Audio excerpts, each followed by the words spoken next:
Wisconsin became part of the Union on May 29, 1848.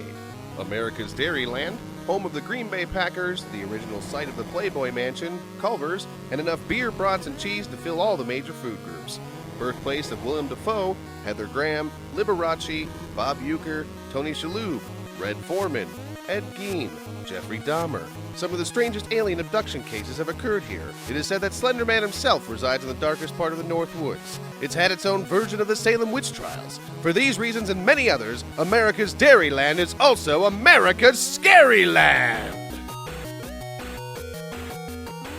Oh, it feels good to be back. You just blew the fuck out of that. I did. Look at this. I did. Look at the sound bars on that. It left the field. Welcome to your favorite podcast and your only podcast out there, America's Scaryland. You can listen to more than us. No. Just We're us? the only podcast. Oh. It is season 2. Dos. Season dos. I started out last season speaking bad Spanish. I'll start this one. Speaking good Spanish, because you got that number correct. Por favor. Season 2. Biblioteca. We've been away for a small hiatus. We have been gone for days. Days. But it feels like more days. And we know by your comments and your pleading and your love that you wanted us to come back for another round. But we didn't. That's the end of the show. Have a good night, guys. We're back. Season 2, Electric Boogaloo. So, Season 2. We are... Say it one more time. Oh, it's Season 3, my bad. Oh, fuck. You had one line. Dinosaur Wrangler. One job. As many of you have figured out, we've got the confidence of 6 seasons under our belt. Welcome. Much like any white man, we are overconfident with our lack of experience. Welcome to Season 2 of America's Scaryland. Hey, that's us. That is us. For a refresher, who is us? Jake and Nick. That's us. We probe into some of Wisconsin's spookiest places, except for this season. We're not probing shit. We're not leaving the house because It's fucking cold out there. it's Wisconsin weather. And as many of you listening, which are primarily I would expect to be Wisconsin listeners, it's cold. Whew. It sucks. Uh-huh.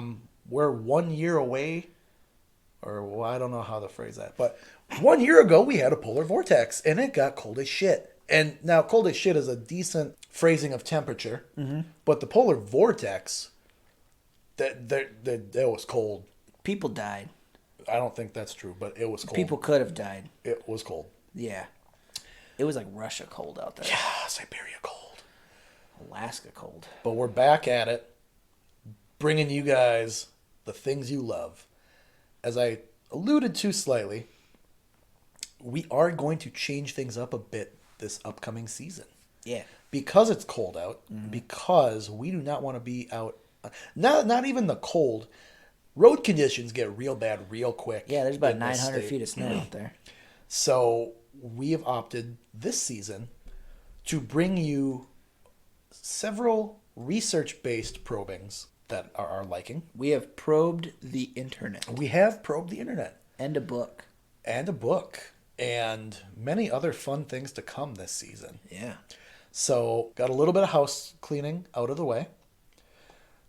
I would like to introduce the newest segment. Oh, yeah, we're doing a new thing. New segment, same old theme music for it. Thanks, Frank. He didn't do that much. The new segment is going to be called Real Shit or Bullshit. Jake and I have scoured the internet and found some ghost videos on the tubes of you. Well, don't pigeonhole it. We're doing more than ghosty ghosts. Well, okay, paranormal videos. From around the globe. No, from around YouTube. But they're from the world. Okay, that's true. The one we are probing into tonight Yeah. actually takes place in Russia. Yeah, that's why it's Russia cold out. I tied it in. I see. You brought it full circle. Or around the globe. Or around the globe. God, why am I still doing this? You sphered it. So, it's a thinker, but it's a good one. So yes, what we are going to do is be posting either the day before or the day after the videos that we are going to look at. And then we'll discuss whether we believe it's real shit or bullshit. Yeah. And we would love for all of you to join in on the discussion chime in. of these videos. So, without further ado, and without voice cracking, we present Real Shit or Bullshit. Yeah. To kick off the first episode of the season. Yep. And to kick off the first probing of the season. Probe away. We have Flying Girl in Russian Wood. They don't. It doesn't have an S at the end, and I They just don't realized. speak the good English there. So the link will be on our socials. You can check them out there. Yes. But otherwise, if you want to check it out right now, it is just type in "Flying Girl in Russian Wood," and it'll show up. It's a 43-second video, so you can, while you're cooking your breakfast, you can check it out. All I have to say is Tarzan. Tarzan. Get the witches. So we're gonna play it right now, talk through it, discuss a little bit, finger things out. Watch along. That didn't play. Fucking Apple. And we are watching it without sound. However, we know what the sound is. We have heard. I will reenact the sound. Jake's translating his well-versed Russian. He's translating this video. Da. So there's a dog, and he goes, Tarzan. Well, the dog doesn't say Tarzan. No, the dog goes, Tarzan. And then he goes, human, there are witches over here. So we must get the witches. And So the dog takes off, runs through the woods here, and all of a sudden there is this... So what we see is there's an adult... And a flying child. And literally a flying child. The adult is in like a bright orange jacket. The little kid's in a pink one. Yep. And then all of a sudden the girl drops and they're then, run away because we were caught on camera being witches. Yeah. Or some sort. Because in the video, Tarzan barks. Yeah. And spooks them. And spooks them.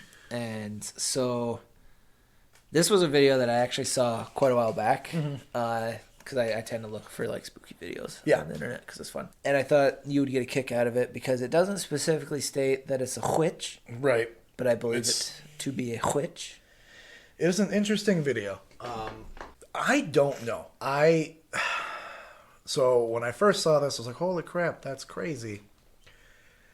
But so the girl's floating in the air. Yep. And then the dog barks, spooks the mom, and then the kid drops. Yep.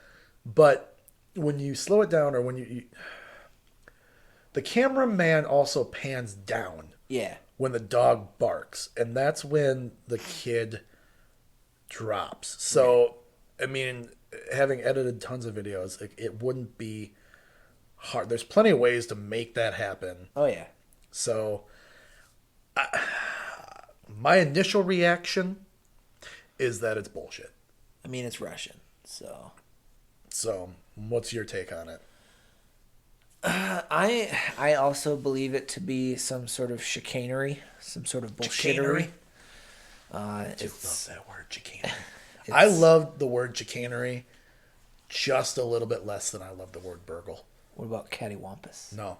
No? Burgle. Burgle is the top tier Burgle. favorite word of all time. Is burgle. That's fair enough. Chicanery is very, very close. But I don't buy it, mostly because You can't afford it. Yeah. But also like it just looks like it's staged. Like and then, like you said, the whole panning down, too easy to cut. It's one of those videos where you're like, that's fucking weird. Yeah. You get goosebumps the first couple times you watch it. The only element in this video that is like natural to me is the dog's reaction, because even if the dog knew those people, there's nothing to say that there's not a whole deer stand covered in green screen cloth. Yeah. And there's just someone dropping that kid. Yeah. Like, I mean, it's easy. I mean, well, I mean, the fact that the camera does stick to the on the people, and the kid is floating. Mm-hmm. So it's not a case of like the lady appears to be floating. But it's not a case of like you can't easily tell that like they threw the kid up and then they right. caught it. Like you're not catching them coming down, you're catching them in midair. Well, our first glimpse of the kid is they're already in air. So we didn't actually see them levitate. The kid's already in the air when we first see them. Yep. So and I'll be honest, I'm not 100% sure if all of my final decisions on these real shit or bullshit videos will be bullshit. Just because of with technology and everything these days, it's so easy to just fucking fake stuff. Yeah. It's still creepy as all get out to watch it. Because the kid's not like just like straight up and down either. Yeah. It's the kid's in a really weird like bowed position. Yeah. So, I don't know. With her feet up, it looks like it's a little girl. Yeah. And her feet are kind of up backwards. The thing that like brings my attention to question, it's not a phrase. It's not. Is where is this happening? Like why? Because it looks like dude's out like walking his dog. Mm-hmm. So A, why is he filming? Yeah. B, what happens is the dog runs over onto what looks essentially like a trail. Yep, it's clear. And it's bolts a clearing. like towards the people, and then the dog doesn't like the dog isn't down here with them. So like, where'd the dog go? You know that's what I mean? true. I didn't. The dog doesn't end up down by. He's like maybe over here. Yeah. So the edit we just looked at is when the dog barks, the camera drops, and then it pans back up, and the kid's in the lady's arms. So, and also when it's paused, the kid doesn't look real when it's up in the air. That's the other really odd thing to me. It looks like a doll. Like when it's up in the air like that, it looks like a doll. Yeah. But okay, gun to your head, final decision. I'm calling bullshit. You? Yeah, I'm gonna say it's bullshit. It looks just staged. That's my main thing. It does. Jump on the socials and let us know. We want to get this segment, I'm not going to say as popular as the podcast, because what's the point of recreating a whole new podcast to dissect YouTube videos that may be bullshit or real shit? Make it easier to edit. 30 seconds. That's true. We're done. But jump on the socials. Let us know what you think after you watch this video. If you've got background knowledge on it, let us know. If you're the witches in the video. Yes, if you are the witches in the video. Email Nick. Yes, please. Now, to the meat and taters. Meat and taters of this podcast, to this probing. As you saw in the title, we are probing into the Hodag. The Hodag. The Hodag. Dag, that's a Hodag. Who the dag is the Hodag? The Hodag, a very, very popular Wisconsin-based legend and lore. So I'm going to read from my notes here, so it might sound a little scripted. I've also... Look, scripted for this cryptid. Ooh, hernia. Unlike last season, I am walking into each one of these probings much more prepared. Thank you. So my notes on the Hodag. I have to figure out where I started first, because now I don't know if that's... He didn't even read the script. There we go. The Hodag. That's it. That's all the notes I took. Fuck. I rescind the golf clap. Okay. The Hodag appears... So, okay.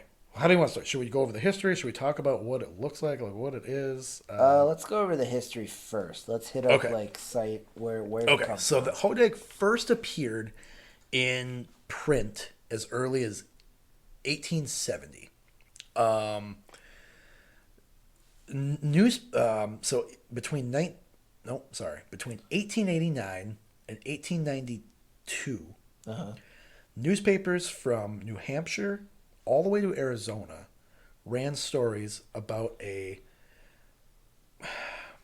con man who duped people by making people believe he captured this mystical creature. Yes.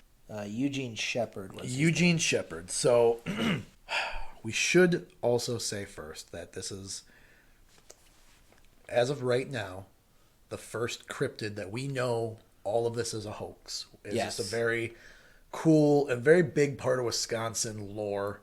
The UW Wisconsin Ultimate Frisbee team is actually named the Hodags. Yeah. The Rhinelander High School mascot. I mean, all of Rhinelander. That's where the main lore comes from for Wisconsin is Rhinelander. So, Yep. The Shepard hoax, as it were, and as it's called. So this guy Eugene Shepard, back in 1893, Yep. wrote a column for the New North. It was a newspaper. It's a newspaper. It was a newspaper. Maybe it still is. I'm not 100% sure. Out of Rhinelander. He claimed that he explained in the article or the column how he captured a Hodag. Uh-huh. Now, when I was looking into this, I looked up okay, why does he just call it a Hodag? Like, where did that come from? And I couldn't find much on the genesis of the creature of the Hodag. Like, there's prior to this going on and that terminology and any of that, it doesn't show up. Right. So I don't know if he just conjured up the name or how, whatever. But getting back into this, in January of 1895, the Centralia Lumber Company ran a bi-monthly ad using Shepard's illustration of the Hodag. Each ad they released contained new info about the Hodag. In August of 1896, the first annual I'm pretty sure it's Oneida, County Fair agreed to allow Shepard, they let him display his Hodag, his live Hodag, with the help of his friend Luke S. Kearney. What they did, what Luke and Eugene did, is for this exhibit, they used sculpted wood, cowhide, and cattle horns. And there were a couple rules that they played by. They played their con by. They only allowed patrons to see the Hodag for a brief moment, claiming that it was all for the patron's safety. Right. Like, hey, it's a wicked one. You don't want to go near it. Can't stand by it. You don't want to go near it. It's going to get you. It's the Hodag. It's the Hodag. They also obscured the view of the Hodag with curtains. Oh, can't look directly at it. Yeah, you don't look directly at the light. Right. Flying too close to the sun sort of thing. Yeah. One of the men would use hidden strings to move the... they're called arms or legs or appendages. That was the word I was trying to think of, was appendages. To move the appendages. Jesus They're Christ. called arms. And then also, and I don't know how this was necessarily done, but all of this was accompanied by frightening noises. So I have to imagine, just some dude DIY Foley going on. Some guy in the back. Rawr. I'm a Hodag. Rawr. Get out of here. Don't look right at me. Rawr. Hodag. There was a trade journal. It was called The Timberman. They covered the hoax as an authentic scientific discovery. Oh, snap. So after all this went down, Shepard traveled to other fairs all over. I didn't actually it just says, I just wrote other fairs. So Yeah. I mean, he went nationwide. Okay. And it was that fall, and he exhibited his discovery. And then after his travel, he displayed it in his home for a few years even. Sometime, I don't know, before 1900, he admitted to the whole thing being a hoax. So everything that we've been describing has been taken by everyone at face value as real. Right. Oh, look at this scary monster I caught, But by then it was too late because people were already starting to pay to see the Hodag. Well, and the big thing is that after the story went national, scientists from the Smithsonian Institution in Washington D.C. made an announcement that they were going to travel to Rhinelander, Wisconsin, to inspect the creature. And immediately following their announcement of coming here, he announced that shit ain't real. So, one thing I do find interesting, and actually just it does speak to just the testament of Midwestern and Wisconsin people. Right. Is he actually started making money off this hoax, but he put it back into the community. Oh, that's nice of him. So he did oh shit, I made this money. I'm sure he paid bills and ate food with it, but he also put some of it back into the community as well. Because after he's like, my cover's blowing, it's a hoax. Yeah. So. I mean, it's nice of him. All in all, it's a very successful hoax to have been pulled off. Oh yeah. And this was, before the time of the internet and all of that, where everything is claimed to be a hoax. Mm-hmm. So yeah. So that's enough of Jake and I reading the Wikipedia page in my notes. Yep. So okay, now let's get into what is the Hodag? Yeah, that's the history on it. That just bled over into all the mythology of, throughout the years. Saw a Hodag in the woods. Yep. I caught me a Hodag. It's just that hoax perpetrated just the whole lore and legend that is the Hodag. Which. Yep. So here's a description of it from one of the newspapers in Rhinelander. It says that it has the head of a frog, the grinning face of a giant elephant, thick short legs offset by huge claws, the back of a dinosaur, and a long tail with spears at the end. It was also reported in that same paper that not only did it take a large group of local people to capture the beast, but that they needed dynamite in order to kill it. So it's a tank. The only other actual cryptid I have ever seen proven to be killed by dynamite were graboids. Oh, God. Uh-oh. Burt Gummer and Valentine throwing dynamite at graboids in the deserts of New Mexico. It just hit me. I was thinking fishing. Just hit me. I don't know. I will always recall fucking Tremors. That is my second favorite movie of all time. It's a good movie. So that is. So if you go to explorerhinelander.com, that is where I found a bunch of so Rhinelander is taken to the Hodag like a fish to water. Oh yeah, they love it. They embrace it. Like I said earlier, the mascot of the high school is the Hodag. It's on their police cars. Yeah, it's sort of. They're all about it.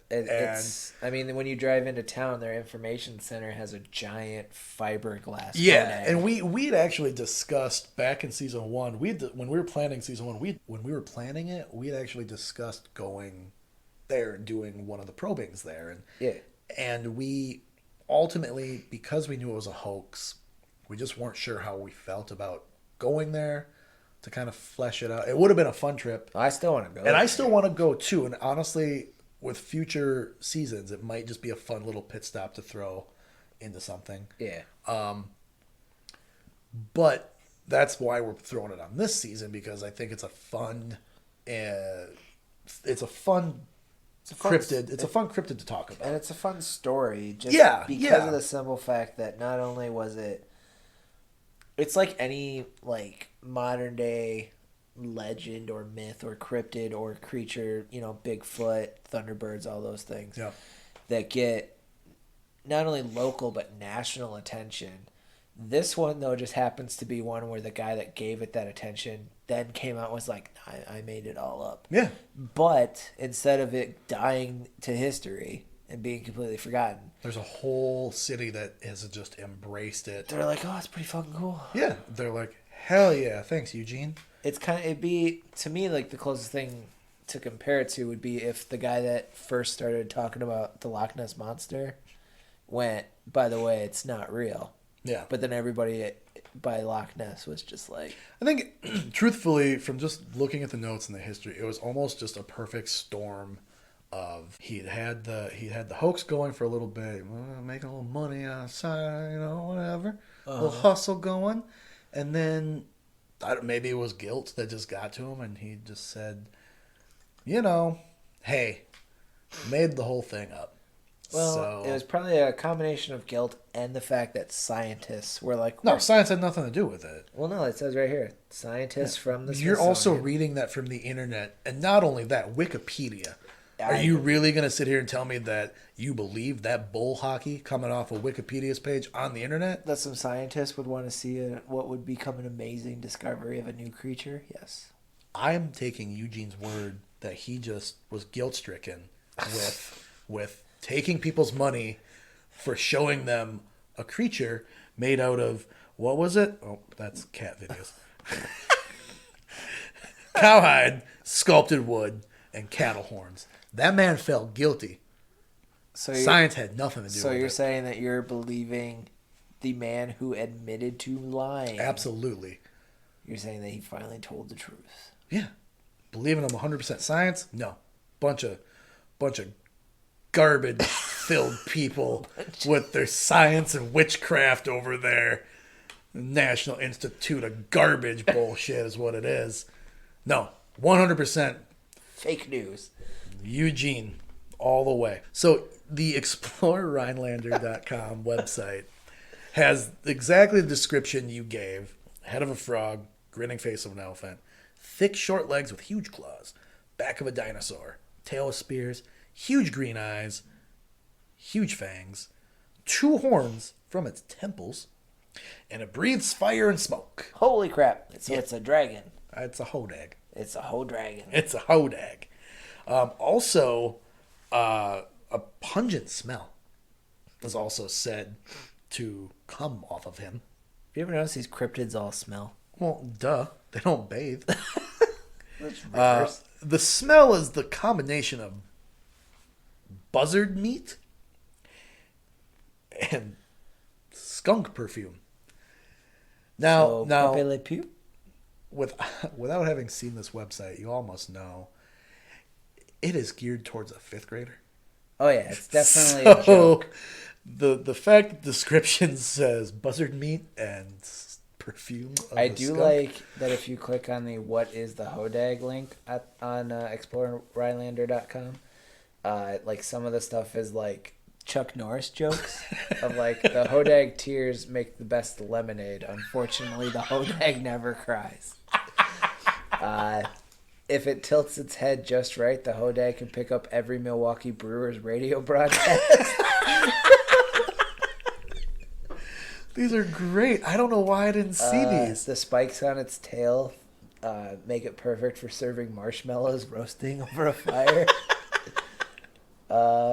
Let's see. What's another one? Beer barrel polka?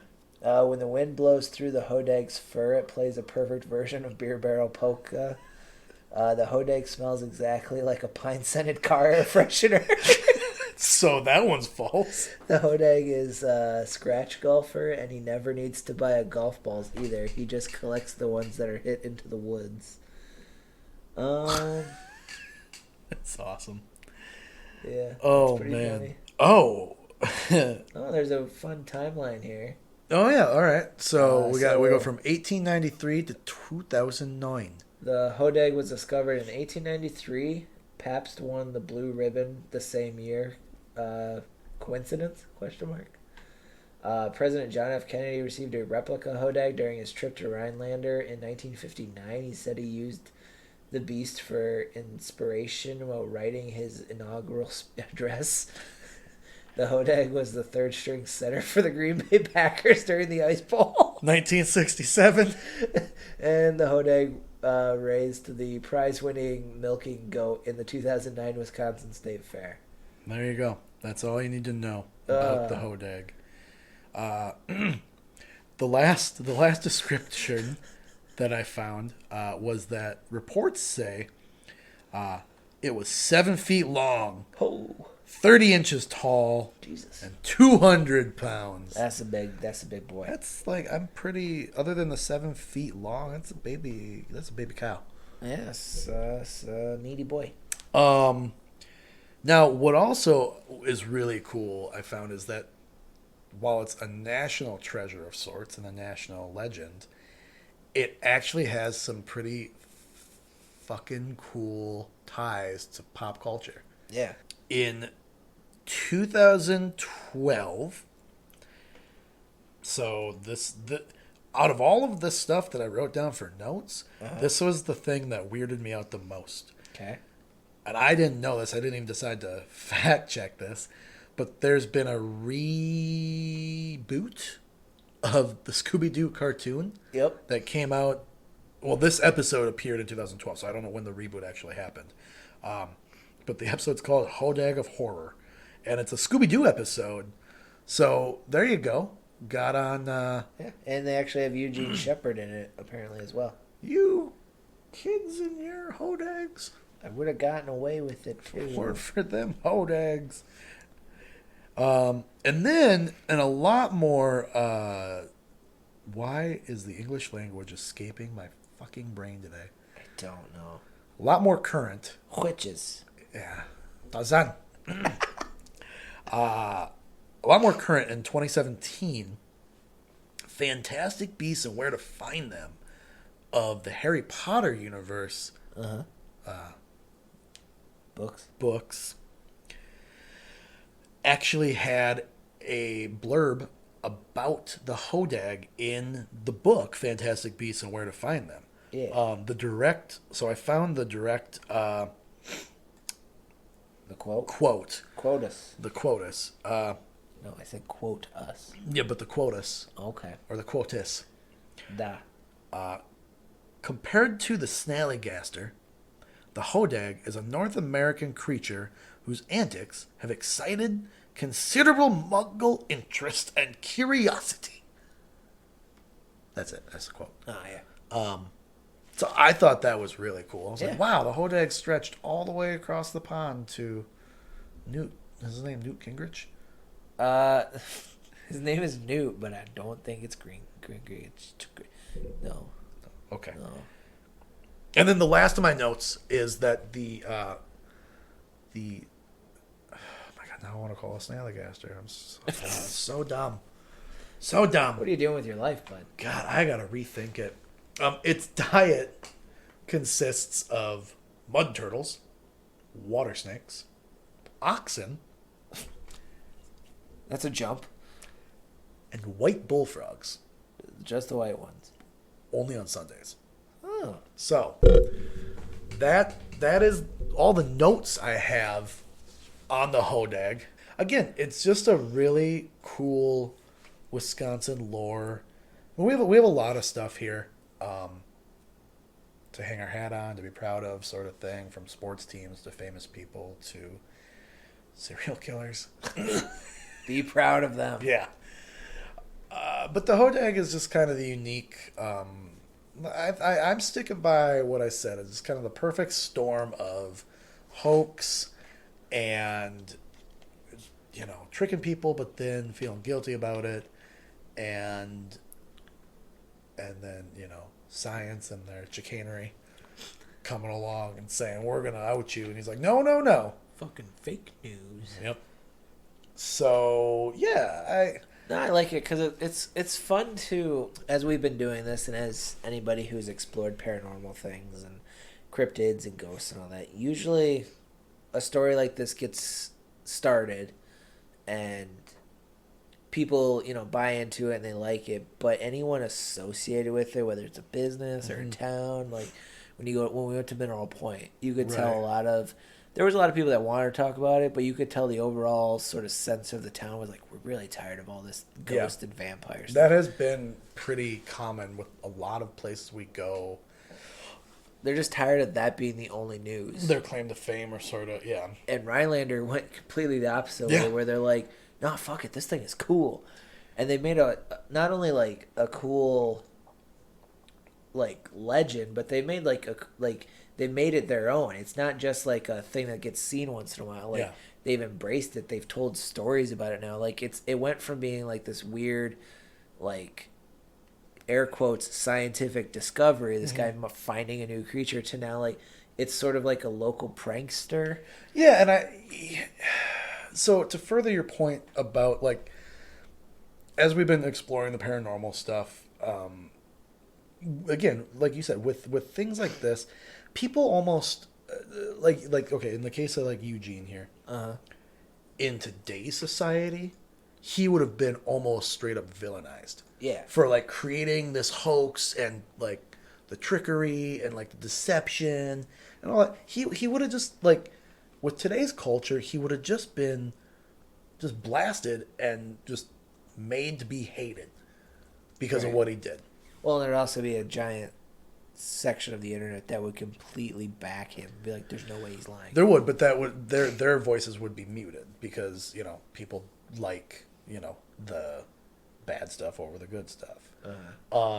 I also like you were saying too, the city of Rhinelander has embraced it, and looking at like their website, the website is geared towards like a kid that can read, but it's got like, hey, what I like is it's like, oh, here's how you could trap a Hodag, here's how you could search for the Hodag, all these activities or these things that I think is really cool. It gets a kid's imagination going. You know, like you got girls, like you got little kids, you know, like it's something that'll get them out there. It'll get them outside. Like, oh, Dad, I saw Hodag outside. You know, it just gets them. It gets. I like the fact that the town is kind of like, that's what the website is. It's like, you know, this is what the Hodag looks like. This is what he smells like. You know, you can, you know, there's places. I think I read in there too. They have like a park area where they have like Hodag. Oh, that guy looks like Randy. It's just a fun, and two, you know, with last season, with me getting a little pee pants quite a bit. Yeah, it's fun to just take a step back and just have fun with some of this sometimes. Not be so serious and so scared. Yeah. Well, and like one thing I was trying to find too just now was if there was actually like, if there was anybody out there that was saying like, oh no, it's totally real, I've totally seen this thing.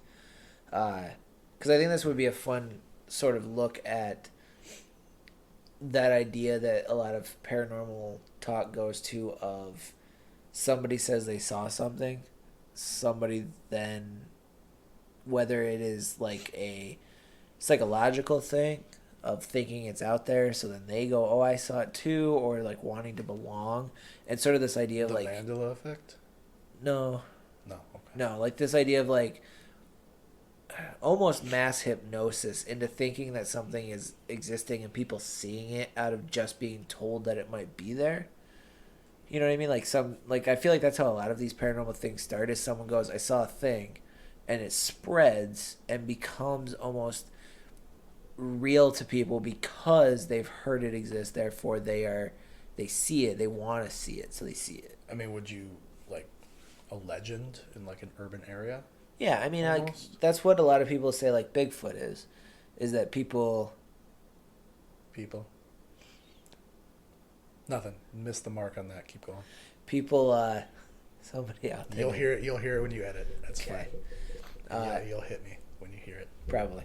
Some people say that that's like what Bigfoot is that people go out totally in their brain being like, Bigfoot is real, it's totally a real thing, and so then they see anything or something, and it's sort of that idea of like, you know how when you like your brain makes things into the shapes that you recognize. Well, I gotta stop you right there because we've already figured out the truth of Bigfoot. Well, no. There's no discussion. That's a terrible example because we've already figured out the truth of Bigfoot. I am not in any way saying that Bigfoot is not real. I'm just saying that is an argument that people who do say Bigfoot is fake use. Bigfoot's not fake. Bigfoot doesn't exist. Bigfoot is government agent in an ape suit snatching up people. I forgot about that. Shit. That's why I'm not allowing that to be an example.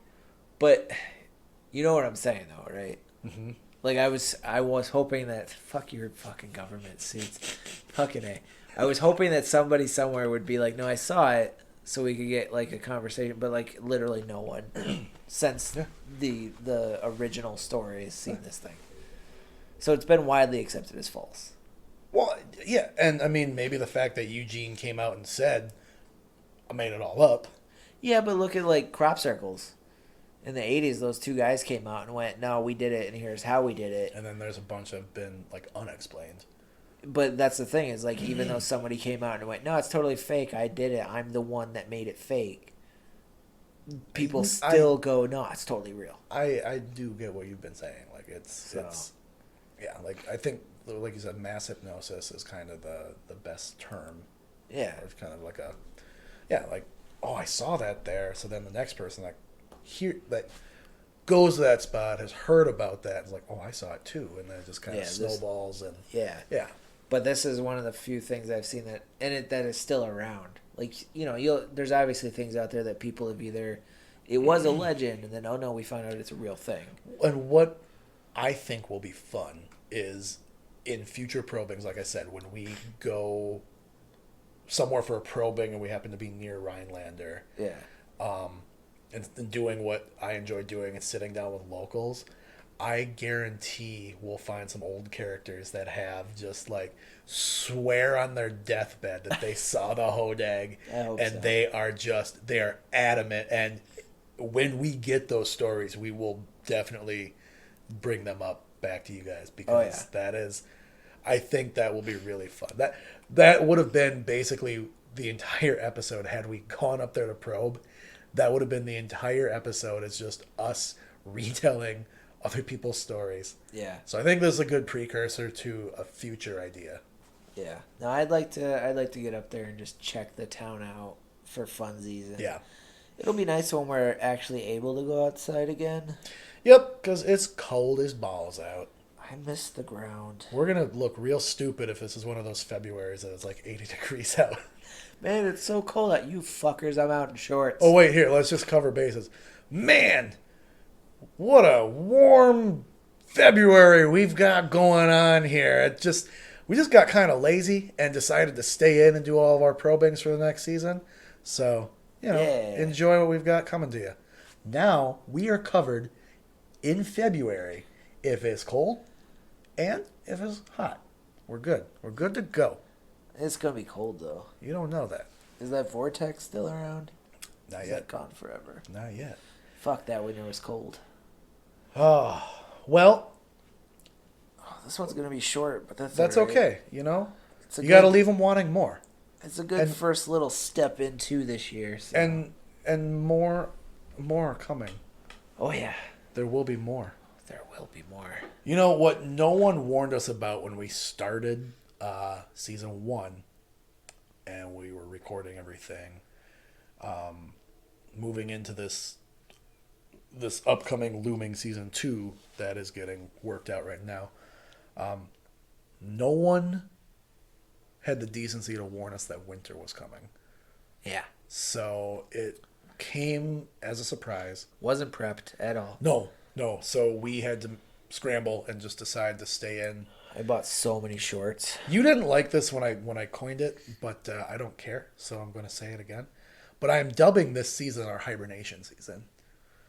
You poo-pooed all over it, and I don't care. It's on the air now. I feel like I didn't poo-poo on it. I feel like I just didn't acknowledge it.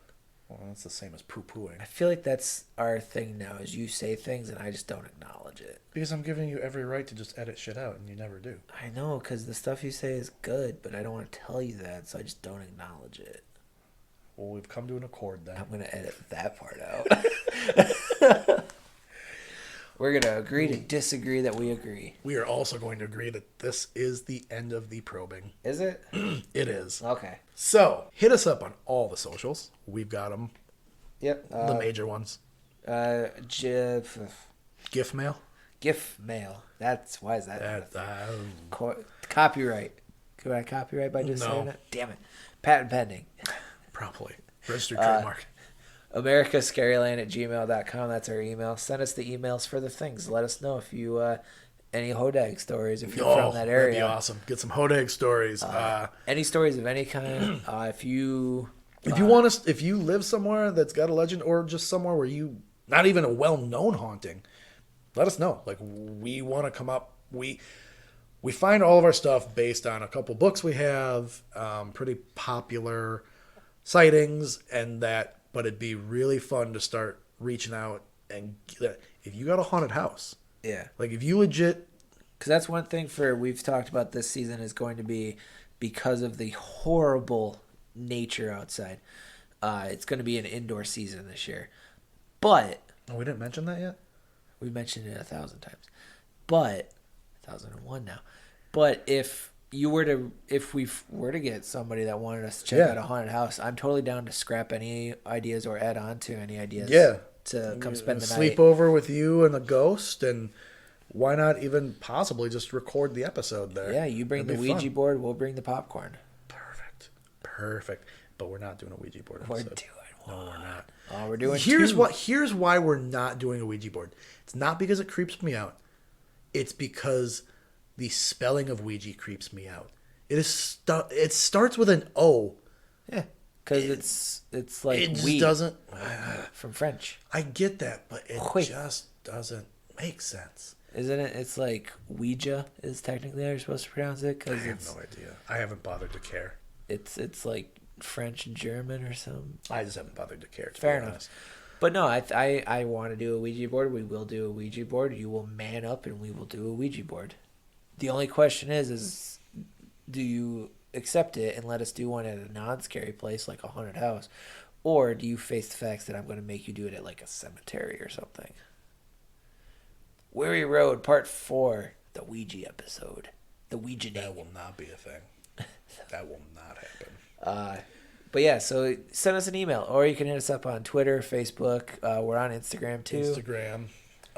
So check out Podbean. That's where we're hosting the podcast from. It's on everything else. We're on everything that you listen to podcasts on. In case you forgot, America's Dairyland is scarier than you think.